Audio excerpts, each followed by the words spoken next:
Good morning, Doc. Morning. Can I have your 5 minutes, please? Yeah, sure. We have some quick questions for you. Yeah. One food every child must eat. Yeah. Basically, it depends on the child growth. And the one food which I recommend is the seasonal vegetables and the seasonal fruits. Screen time for kids.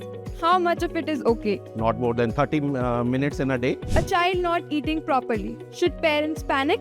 Actually, it depends basically on the child weight and the growth. If the child weight is not appropriate with the growth, then the parent should consult the pediatrician. Frequent stomach pain in kids.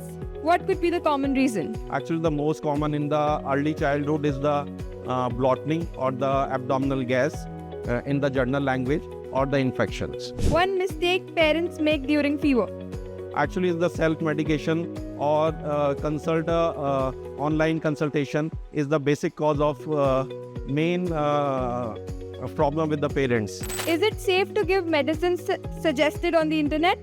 No. Actually, basically, every child is different and the cause of the fever in the every child is different. What are the signs parents should never ignore? Actually, if the child is not eating well and the weight of the child is decreasing day by day and the child is vomiting and the lethargic, then it is sign of worry for the parents. Is daily milk a necessity for children? Yeah, but not more than the 300 ml per day in a child of age more than 1 year. Why do children fall sick so often?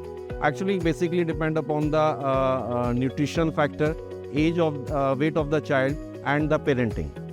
If the child having the bottle feeding or the hygiene of the children is not well, then the child fall ill very often. Thank you so much, Doc. Okay, good day, bye.